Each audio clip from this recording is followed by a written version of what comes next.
All right. So you're here for your 5 hottest takes 2 weeks into this season. We're going to go in reverse order. We're playing 5 favorites. Your 5 favorite takes. Number 5 is what? I'm going to go Jalen Hurts isn't a top 10 quarterback, ... in the NFC. I don't think he's a top 10 quarterback in the NFC. Now, I will say one thing. I am reaching a little bit here because the 10th guy, I don't really know if he's better than Jalen Hurts, but I'm like 85% confident in this take that he's not a top 10 quarterback. Wow. So who did you have against him for the 10th spot that was on the bubble? Baker Mayfield. I'll throw Kirk in there too because I don't know. We don't know what Kirk is. We still don't know what Kirk's going to be coming back from the injury. But I think if like Kirk gets back to 95% of what he was last year before the injury, I think he's definitely better than Jalen Hurts at this point. But Baker is the one that I have a hard time putting him over Hurts, and only because Hurts provides as a runner. And we saw that on Monday. Like when the offense was totally neutered, he couldn't do anything in the pocket. He couldn't do anything in the passing game, but he could scramble. So he always has that like trump card he can go to. I don't think Baker has that. And I think when Baker tries to play that trump card, that's when you see the worst of Baker, when he tries to do too much.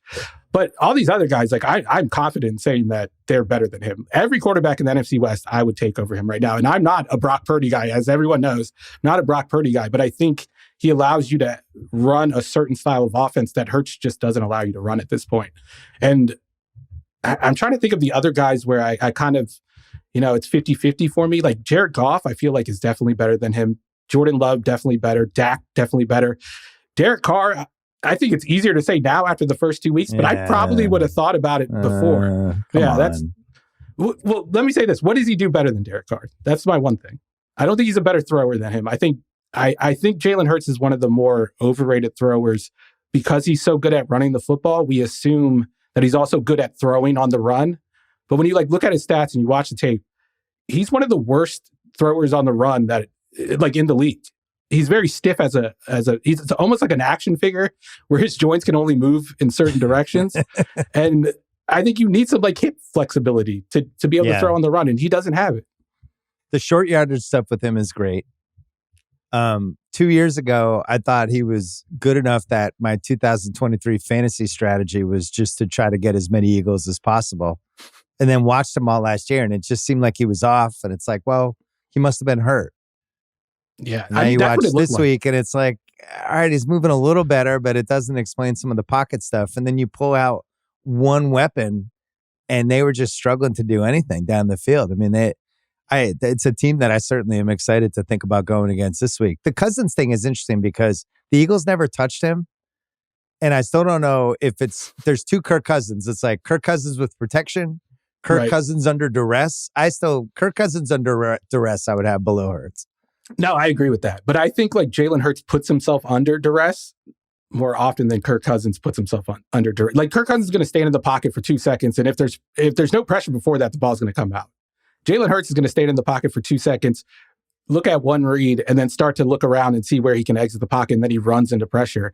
You don't have to worry about that with Kirk, but there's also a downside to that. He's not going to create anything out of structure. He's not going to scramble. He's not going to throw on the run outside of structure.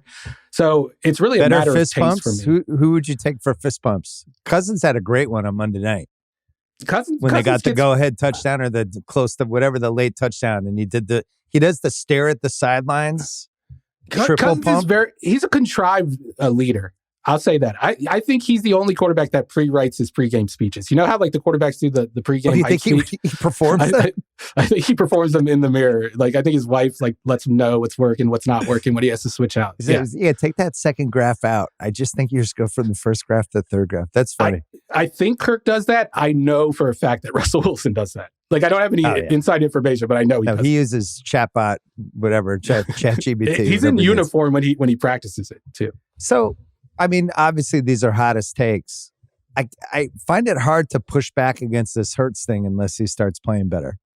Because they've given him, this year the line isn't as good as it was last year, but he's always had a good line. He's always had weapons. He's got Barkley this year, who's, I still think, one of the 5 best running backs.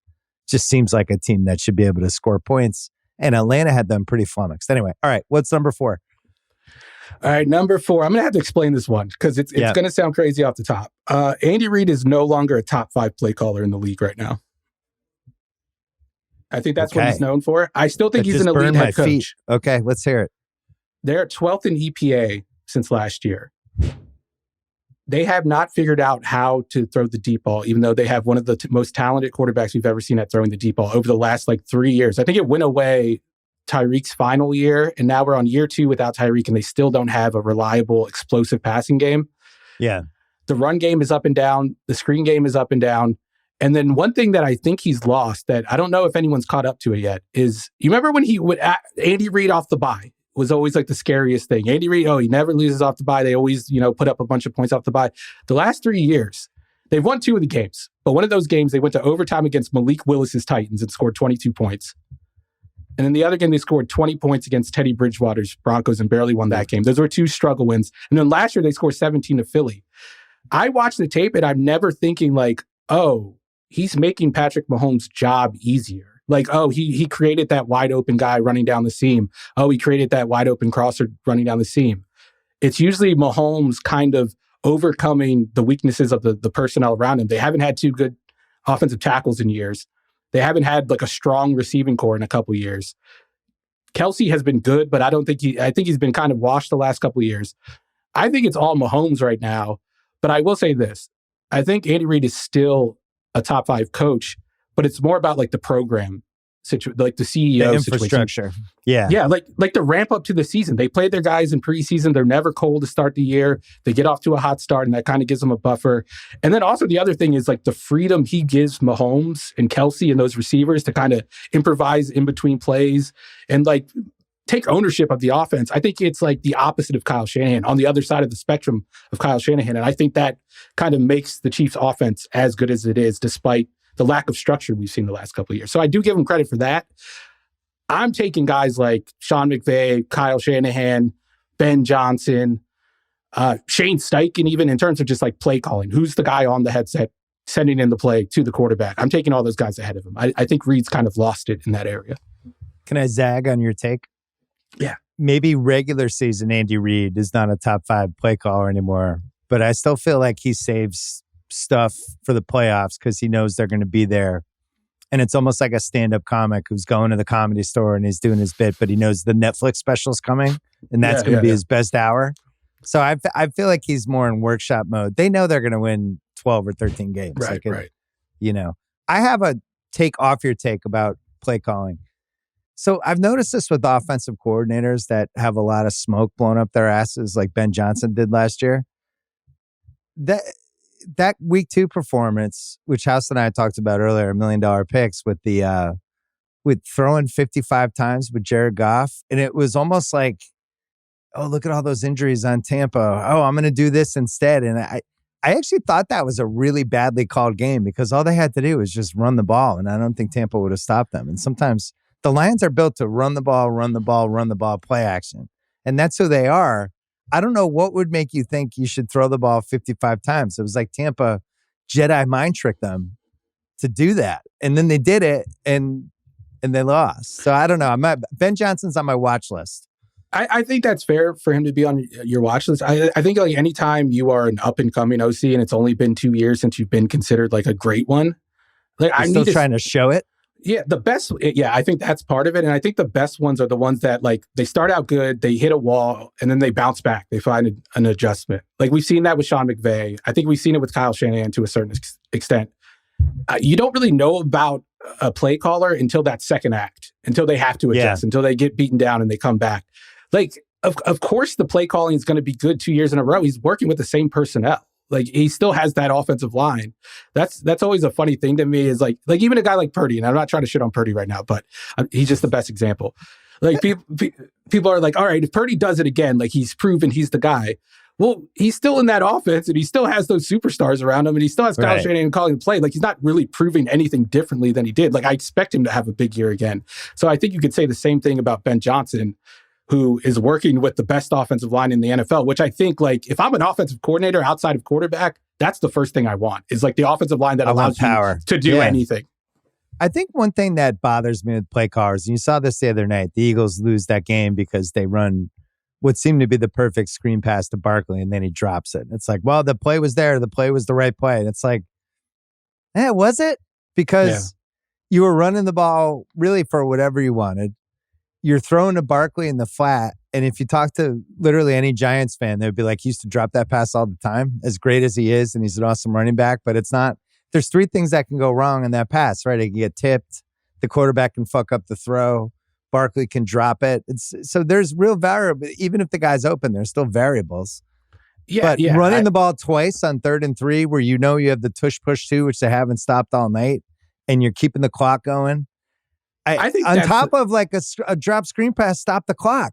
So that actually was a horrible call. And I couldn't believe people were debating it the next day. No, it was actually the right call. He was open. So no, it wasn't. I agree with you. Like the result was ultimately good. Like Saquon Barkley wide open. If he catches it, it's a first down. But like the process going into it, I agree with you. It was not like the sharpest process. And like if the defense, if the Falcons have a guy in the flat there, then what happens? That play looks a lot worse. And then we're questioning like, why the hell would he give Jalen Hurts the opportunity to hold on to the ball and take another sack? And I just don't want any scenario where the clock might stop when there's a minute 40 left. The other team doesn't have any timeouts and I'm already up 3. I'm not taking any chance stopping the clock. Honestly, they don't lead into the tush push thing enough. Like I'd be running it on 3rd and 3. It's 2 yards of play. Why not? 3rd and 3, I'd run it. I don't understand that. What do you got for number 3? All right. The Andy Reid one was. There's going to be some angry Chiefs fan, but that's the whole point of Hottest Take. I don't mind. All right, this one's going to get a fan base angry. Geno Smith is better than Joe Burrow right now. I mean, his late game stuff speaks for itself.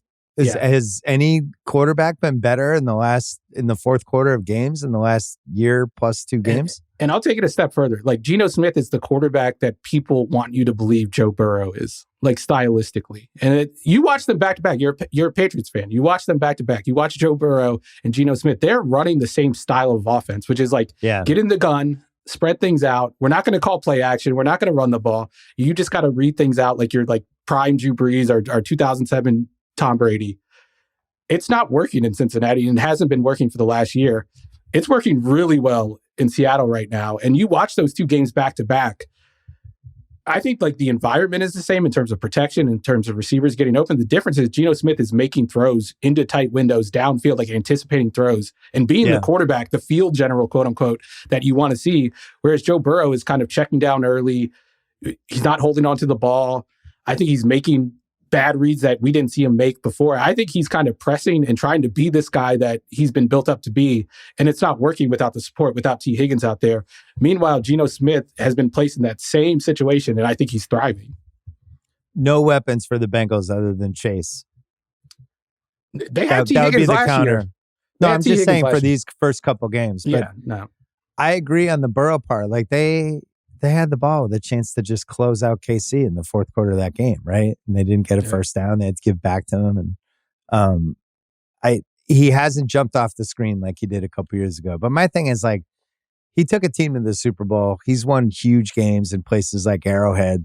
And I'm not willing to panic yet, but he has had a couple injuries at this point. And that's the part that makes you think like, It's definitely like, it's a concern, especially when like you came into the league without like these like great physical gifts. Like I don't think his athleticism was bad. His arm was bad. But like you talk to GMs, and maybe this is old school thinking, but the reason why they love big quarterbacks, they compare it to like car insurance. Like you get a big car, a big SUV, like the insurance it isn't as expensive. You get a small, sleek sports car, you have to pay a lot of insurance. And it's the same thing with quarterbacks. Some of these quarterbacks, they take a hit and it affects them for 5 years. A guy like Josh Allen, like, he takes a hit and he's fine. He continues to play. He gives the hit. Yeah, like we saw just a calf injury, what it did to Joe Burrow last year. Like it turned him into 40-year-old Ben Roethlisberger. And I don't mean that as a compliment. And I then TB12 diet might be in his future. Yeah. Man, that might be the next step for him. Yeah. And like Tom Brady is like the guy that you look to if you're one of these like lesser athletes. Because Tom Brady got better as an athlete as his career went on. Like I think he needs the witch doctor, Alex Guerrero. Maybe he needs to hire him. Bring Alex Guerrero in Cincinnati. I don't think Mike Brown would pay for that though. That's the problem. I actually liked coming out of that. I talked about this Sunday night. Even though they're 0-2, I like their situation a little more than the Ravens because I like that they talk shit all week. I think they still carry themselves like they're good. Yeah. they still have good pieces. The Higgins thing, like when he comes back, all of a sudden the team looks different. But I agree with you. Burrow doesn't seem exactly the same. What's your number 2? My number 2 is Bill Belichick is going to be coaching the Jaguars next season, and we'll know it by New Year's. Like it won't be official, but it will be the worst kept secret in the NFL that Bill Belichick is going to be the next coach of the Jaguars. The Jaguars, okay, without a doubt in my mind. Okay, why? Well, first of all, I know some beat reporters down in Jacksonville, and I think there's already whispers there. I'll start with that, but I'm not going to. I'll go somewhere else to prove it. I think like the way Shad Khan is kind of ramping up his coaching hirings, like he starts with like the no-name GM or no-name defensive coordinator and Gus Bradley. That doesn't work out. No talent defensive coordinator. One of the worst head coaches of all time. He goes with Doug Marrone. He goes to the other side, another assistant, and then he goes for the splash hire. He goes with Urban Meyer, the guy who's won, but he hasn't won at this level. Yeah. Then he goes to Doug Peterson. That one splash. That was a body overboard being thrown off a boat splash. Yeah, that was awful. And then the next one is Doug Peterson, the guy that's won at this level but hasn't done it consistently, the one who hasn't like done it again. I think next in line is Bill Belichick. And then the real reason why I believe this is because, like we talked about earlier, like Shad Khan is a hands-off owner. I don't think he's going to get spooked like Atlanta did when Bill Belichick comes in and goes, I want to run the organization like this. I want to have GM powers. I want to be able to hire my own coordinators. I want to be able to like decide the direction of this franchise. I don't think he's going to get spooked by that. I think he's going to like that. I think he's going to want it. And then if Belichick comes in and he throws those rings on the table, I think that's enough. I think Shad Khan needs a proven winner, someone where he can't get blamed for hiring the coach, where it doesn't fall back on him. Because if you hire Belichick, it doesn't work out. It's like, yeah, he's the greatest coach ever. It's his fault. Yeah, nobody's like mad that you hired Bill Belichick. So first of all, I forgot how many coaches the Jaguars have had. That was a pretty great list. Second, they're a bottom 3 worst coach team of the first 2 weeks. It's just stunning that they lost both of those games and how stupid they were over and over again. It really made me mad. Third, Belichick taking a job from Doug Peterson. There's a poetic justice in that since Doug Peterson stole a Super Bowl. And fourth, old guy moving to Florida. It adds up. It's perfect. He's like, that's what Brady did. This is what this is. Old people go to Florida. And so Belichick just goes there. I had him go to the Giants though. I thought that one in my head made the most sense because he's, that's where he made his bones. He won his first Super Bowl. The history of the very Giants. Very personal to him. I think there's franchise. Like he's always talked fondly of them. Lawrence Taylor, Phil Simms, the whole thing. Yeah, when he goes back there, I think there was like an NFL Films thing like following him throughout the season. He went back there, he's like getting emotional and tearing up and crying. He loves the Giants, and it feels like that's going to be a complete reboot, rehaul after this year. But if you have Trevor Lawrence in place, you have the quarterback there. You just have to develop him and make sure like he's not surrounded by just terrible coaching. And then you compare that to the Giants quarterback situation, which is like, what do? We're drafting Shador Sanders? Are we drafting Carson Beck? Like, I think like that is the deciding factor. I don't know if this is the week to say they have Trevor Lawrence in place. And I have the most Trevor Lawrence stock right now. I have bets on him 4,000 yards. I have him on 2 fantasy teams. I bet on him 2 straight weeks. I have a lot of concerns. I know I'm going to be like... I thought this was going to be the breakout year, and it's been the opposite. It's been... My face is breaking out from betting on him. I know I'm going to be like the tape guy. They'll like take my word for it. Like, you got to watch the tape. It's like, oh, it's terrible for him. He's actually playing well. But like, I don't know what to say. I watch him and I'm like, it's not his fault. Like no one's open. And when they're open, they drop the pass. And when they do get open, the pass rush gets there. And like, it's just a poorly coached team. I think it's a really poorly constructed team too. Like Trent Baalke, I don't know how he survived the Urban Meyer situation. That's insane to me. He's like the cockroach of the NFL. You'll be happy to know $1 million picks. We took the Jaguars for the 3rd straight week. We after we had rants on Sunday night, I'm ranting about how stupid they are. I hate myself. I'm never taking them again. And now the line in Buffalo is just too high. I had them in my survivor pool last week, so I'm with you. Oh, Jesus. All right. Your number one hottest take is? This isn't my hottest take, but it's something like everyone's been talking about. I don't know if you saw Mel Kiper talking about banning too high or whatever because the scoring down. But like, I think the most obvious explanation for why the scoring is down is because all the good offenses are being wasted on mediocre to average quarterbacks, and all the good quarterbacks are stuck in mediocre to average offenses. I think that's the biggest explanation. We have Jalen Hurts wasting Philadelphia's supporting cast. We have Baker Mayfield in Tampa Bay, where he has Mike Evans and Chris Godwin, and one of the better play callers to start the season. We have Goff wasting that offensive line sometimes. We have Brock Purdy, who I think like he's playing well, but if you put Patrick Mahomes in that offense, they're scoring 50 points a game and scoring's right back up. We have Tua in Miami. Darnold is in Minnesota with that supporting cast. And then you look at the other side, look at the top of the league. Like Josh Allen is throwing to Khalil Shakir. He's his best receiver.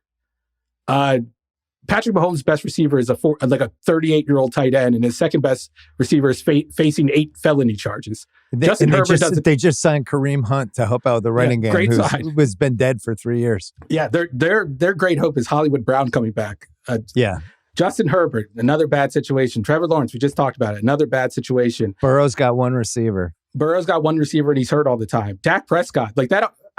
Mike McCarthy is. I can't believe he's getting away with this for a second straight year, especially as the play call. Now that he's the play caller and we can like evaluate what he's bringing to the table, I'm surprised Jerry Jones didn't move on from last offseason. But Dak Prescott, he's been put in a bad situation. So we have like these top quarterbacks kind of overcoming their environment. But isn't that a cause and effect though, Ruiz? Because like you're paying so much for your quarterback, it's not like you can then get 70 weapons for him. You know, you're the biggest, most expensive quarterbacks. They're 40 or 50 million bucks a year. So now you have to like try to patch it together and grab Curtis Samuel and Shakir, and those are your receivers, and hope you get lucky with James Cook. I do think that's part of it, but a lot of these guys just signed their deal, so it hasn't really taken effect. And like and some of the other guys, like Goff is making 50 million. Tua is making 50 million. Baker Mayfield's making 35 million. Like these other guys are getting paid too. Like Derek Carr's making 30 million, and he's benefiting from a great supporting cast right now. So I think that's really the issue. And I think there's other issues that obviously factor into it. I think the O-line thing, like the O-lines aren't good anymore. I think that has to do with it. I do think like playing more too high coverages and not selling out to stop the run, that also helps. But like that's been a thing for the entire NFL. Like the 70s Steelers were the original cover 2 team. Yeah, but the thing that's changed the most is the preseason and the practice time, which just doesn't exist anymore. Like I couldn't believe this because I don't follow the preseason. Nobody plays.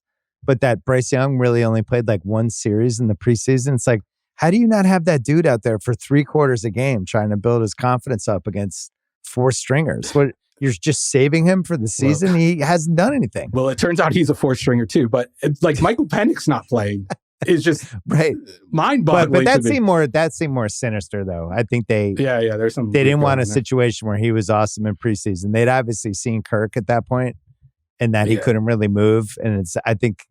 That was like let's leave Caitlin Clark off the Olympic team because everybody's going to be talking about her the whole time, even though she probably belonged. But I think that's the biggest reason. I don't think it has to do with like this too high coverage thing because like people have been playing those coverages forever. Like Tony Dungy was playing it, Lovie Smith was playing it. Like that's not what it is. I do think like the post 2011 CBA is a different league than it was beforehand. No question. You can feel it when you watch all the games. The timing just seems off constantly. Like constantly. In every game you're watching, it's like, oh, that guy fucked that up. Oh, that seemed off. Oh, false start. Oh, that guy jumped too soon. And it just feels choppy. And look at the talent at the quarterback position we have. Like, I don't know if, just name it random, I don't know if Dak Prescott is better than whoever was the 5th best quarterback in 1995. But like the quarterbacks didn't have this well-rounded skill set. Even the top guys, like Peyton Manning wasn't doing what Lamar Jackson is doing for his team. He couldn't beat the run game. He couldn't scramble. The thing on Brady was like, if you get pressure up the middle, he's cooked. Like he can't step up in the pocket. He's no longer. You get pressure up the middle on Patrick Mahomes, it doesn't matter. He just he rolls out and he finds an open guy anyway. And I think that's more common now. And we don't see as much as like the limited skill set. Like even Brock Purdy, I'm going to give Brock Purdy some credit. The reason why he's better than Jimmy G is he's not a statue. Like he's willing to make a play and he makes plays out of structure all the time. If Jimmy G was in that Lions NFC title game, they lose that game. Well, that's why I can't wait when the Pats finally unleash the Drake May monster in week 5, which I'm hoping. his ability to escape a pass rush, create extra time. I don't know if we've had that as a Patriots fan. I don't know if I've ever had it. Because even like Bledsoe, he couldn't really move around. Brady could buy time in the pocket, but he wasn't a rollout. I'm going to do stuff. I've just never rooted for somebody who could do that. So Brady actually hated that stuff. There's like a coaching clinic. He didn't want to get hit. Bill O'Brien was like, we could have done this stuff, but Brady was like, I don't want to do this. So you catered to Tom Brady. He's Tom Brady. But it just wasn't a thing back in the day. Like you didn't have these guys that could be so much of your offense. And maybe that's part of it too. Like we're putting so much on these quarterbacks and expecting them to like patch up all this other stuff. That's why we're paying them so much money. It's just hard. It's a 53-man roster. It's a 22-man sport. It's really hard.